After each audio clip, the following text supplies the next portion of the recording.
अस्सलाम वालेकुम नाज़रीन, मैं सैयद मोहम्मद अजमल रहीम आपका एस्ट्रोलॉजर आपके लिए इस हफ्ते का राहु काल टाइम लेके आ रहा हूँ। लेकिन पहले थोड़ा सा राहु काल के बारे में बता दूँ।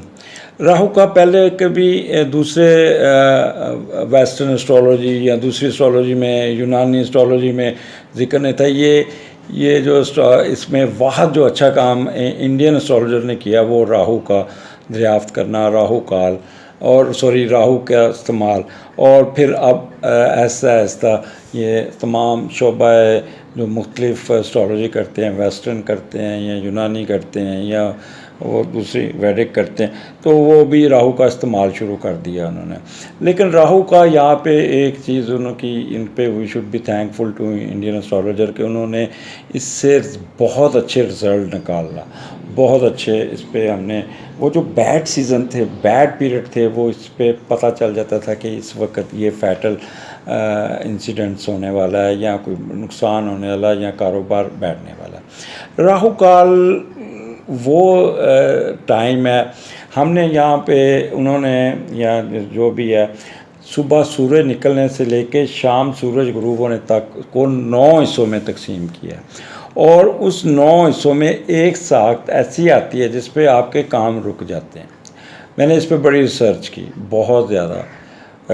मैं एक्सपेरिमेंट अक्सर करता रहता हूँ।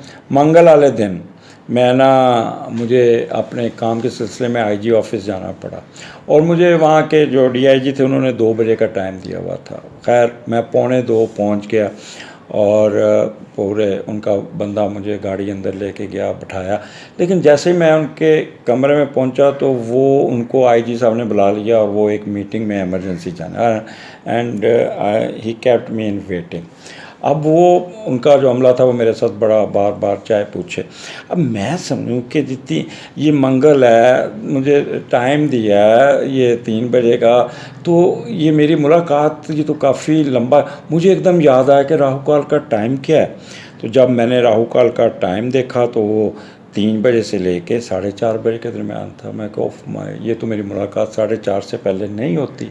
खैर वो मैं उस वक्त फिर ये आपका जो प्रोग्राम मैंने अभी रिकॉर्ड कराया वो बैठ के मैंने लिखना शुरू कर दिया।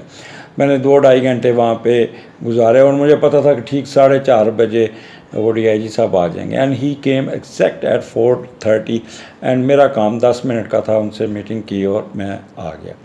तो ये चीज़ें मैंने उस दिन नोट नहीं किया and I have to wait और मुझे काफ़ी वहाँ पे। खैर मैं फारग तो नहीं बैठा।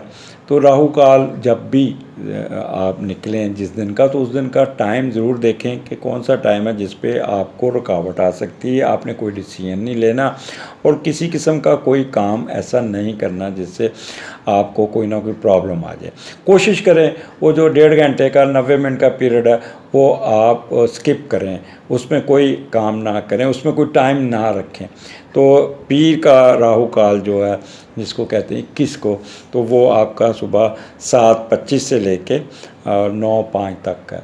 तो उस दौरान आपने मुतात रहना है। मंगल को 3 बजे दोपहर से लेके 4:35 तक आपने कोई ऐसा डिसीजन नहीं लेने, कोई काम नहीं करना, वक्फा कर लीजिएगा। बुध को वेडनेसडे 12 बजे दोपहर 12 यानी 11:55 से लेके 1:35 तक यहाँ पे आपने मुतात रहना है। आपने कोई काम इस दिन नहीं उस वक़्त डिसीजन लेना। कोशिश कीजिएगा कोई आप काम में जाएंगे कोई ना कोई रुकावट ज़रूर आएगी। ये ख़ुद भी थोड़ा सा एक्सपेरिमेंट किया करें ना। अब आप बड़े सियाने बयाने और पढ़े लिखे मेरे व्यूअर्स हैं and they know how to use the astrology.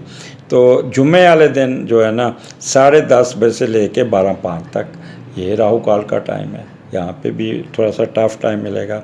Saturday 8:55 से लेके और 10:35 तक सुबह दोपहर, ये सारा दिन के टाइम है, सूरज निकलने से लेके सूरज डूबने के दरमियान।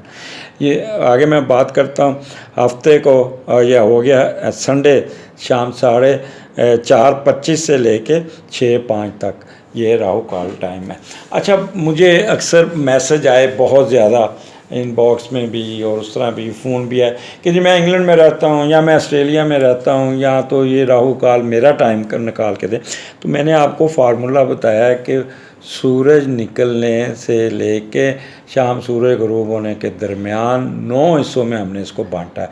मासवाए उस मुल्क है जहाँ पे दिन शॉर्ट होगा तो वो उतना पीरियड शॉर्ट कर लीजिएगा, इसको प्रोपोर्शनेट बना के, टाइमिंग वही होगी।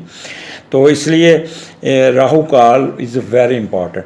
हाँ, जिनका हारोस्कोप में राहु बहुत स्ट्रॉन्ग बैठा है या साथ मार्स सन मून भी मजबूत बैठे, उन पे 99% अफेक्ट नहीं होता।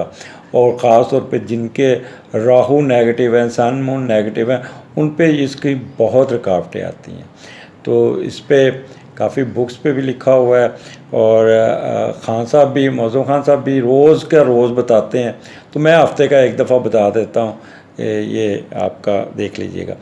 दूसरा, मैं आज छुट्टी थी तो मैं सारा दिन मुख्तलिफ एस्ट्रोलॉजर की वीडियो सुनता रहा, देखता रहा, but they are talking irrelevant और आपको ज़्यादातर डरा देते हैं। डरने की ज़रूरत नहीं है। इन केस अगर नेगेटिविटी है तो उसको बंदा नेगेटिविटी को अपना मसला हल निकाल ले, बजाय कि आप डर के घर बैठ जाए। जैसे सूर्य ग्रहण है तो मुझे फ़ोन आया जी मैं अपना सफ़र मुलतवी कर दूं, मैंने बाहर नहीं जाना, मैंने ये जाना, मुझे बताएं। 99% एस्ट्रोलॉजर ने कहा ये हो जाएगा, वो हो जाएगा, हुकूमत गिर जाएगी, ये करें। इमरान खान साहब उधर ही बैठे हैं, बजट उनका पेश हो गया और कुछ भी नहीं हुआ। या आपको कुछ हुआ हो तो मुझे बताएं।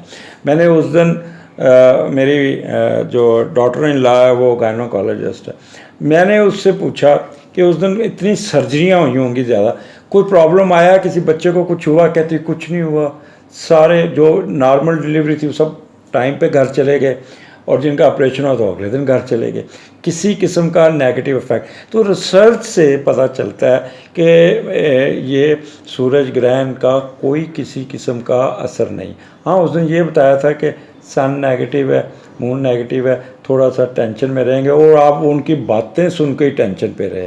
खैर, एनी हो, आगे किसी ने मेरे कमेंट्स बॉक्स में लिखा था सारा राहु काल में आप अपनी तारीफ़ें बहुत कर देते। मैं तारीफ़ नहीं करता, मैं कोशिश करता हूँ कि आपको, लोगों को बेवकूफ़ ना बनाएं। ये जो मंजन बेच रहे हैं, ये जो आप लोगों को डरा के, मैं हैरान हूँ, 2-2 2.5 लाख जी मैं आपको लो बना के देता हूँ, मैं आपको ये देती हूँ, आपको एक सिक्का भेजूँगी, कोई आप इतने पैसे भेज दें, आपकी गाय की कुर्बानी करनी है तो उससे ये आपकी साथ सती आ जाएगी, आपका ये हो जाएगा। खुदा के लिए कुछ नहीं है, ये साथ सती वगैरह कुछ नहीं है, टेम्प्रेरी फेस होता है, वो गुजर जाता है कुछ अरसे के लिए। और इसलिए अपने आप को इस फोबिया से निकाल लें। अगले हफ्ते फिर मुलाकात होगी, मुझे इजाज़त दीजिए, अल्लाह हाफिज़।